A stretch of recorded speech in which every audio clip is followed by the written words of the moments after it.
Hi hello నమస్తే welcome back to our channel Divya natural food and blogs. నేను మీ దివ్య.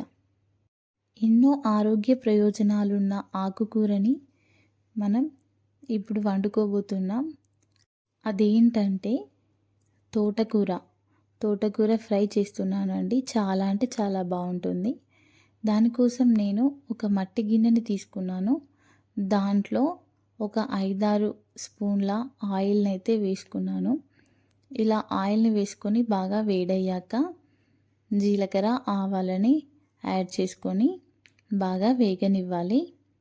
ఆ తర్వాత సన్నగా కట్ చేసి పెట్టుకున్న ఉల్లిపాయ ముక్కలు పచ్చిమిర్చి ముక్కల్ని వేసుకొని బాగా ఫ్రై చేసుకో.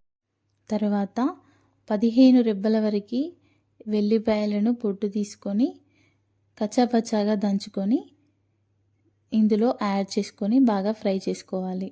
ఇలా ఎల్లిపాయను యాడ్ చేయడం వల్ల చాలా అంటే చాలా బాగా టేస్ట్ ఉంటుందండి. దీంట్లోనే ఒక 1/2 స్పూన్ వరకు పసుపుని కూడా యాడ్ చేసుకొని కలుపుకొని ఆ తర్వాత మనం తోటకూరని వేసుకోవాలి. ఈ తోటకూరని ఒక 2-3 సార్లు బాగా కడిగి సన్నగా కట్ చేసుకొని పెట్టుకోవాలి. నేను ఇక్కడ 1 kg తోటకూరని తీసుకున్నానండి. ఫస్ట్ యాడ్ చేసేటప్పుడు నాకు గిన్నెలో సరిపోలేదు.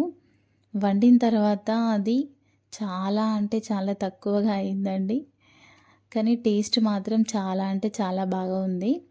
మీరు కూడా ఇలా ట్రై చేసి ఎలా వచ్చిందో నా కమెంట్ బాక్స్లో కమెంట్ చేయండి.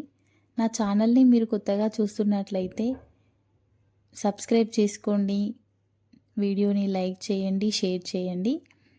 తోటకూరని మొత్తం వేసుకొని బాగా కలుపుకొని ఇలా మూత పెట్టుకొని ఒక 5 నిమిషాలు మగ్గించుకోవాలి. ఇప్పుడు తోటకూర నుండి ఇలా నీరు అయితే బయటికి వస్తుంది. బాగా కలుపుకోవాలండి. ఇలా ఒక 2-3 సార్లు మంచిగా కలుపుకుంటూ మూత పెట్టుకుంటూ ఉండాలి. ఆ తర్వాత కొద్దిగా దగ్గర పడుతున్న సమయంలో మనం సాల్ట్ని అయితే యాడ్ చేసుకోవాలి. తోటకూరలో సాల్ట్ అయితే ఎక్కువగా పట్టదండి. మనం చాలా జాగ్రత్తగా చూసుకొని యాడ్ చేసుకోవాలి. ఇలా కొద్దిగా సాల్ట్ని అయితే యాడ్ చేసుకొని బాగా కలుపుకొని మూత పెట్టుకోవాలి. మట్టి గిన్నెలో వంటలు చాలా అంటే చాలా టేస్టీగా వస్తాయి. మీరు కూడా ఇలా వండుకోవడానికి ట్రై చేయండి. ఇది పాతకాలం నాటి వంటలండి. ఈ తోటకూరని ఆయిల్ లేకుండా కూడా వండుతారంట. మా అత్తమ్మ వాళ్ళు చెప్పారు. నెక్స్ట్ నేను అది కూడా పోస్ట్ చేస్తాను ఎలా చేయాలో. అది ఎలా వండాలనేది మా అత్తమ్మతో నేను చేపించి నెక్స్ట్ ముందు నా వీడియోస్లో వస్తుంది. మీరు అవి చూడాలనుకుంటే నా ఛానల్ని సబ్స్క్రైబ్ చేసుకోండి.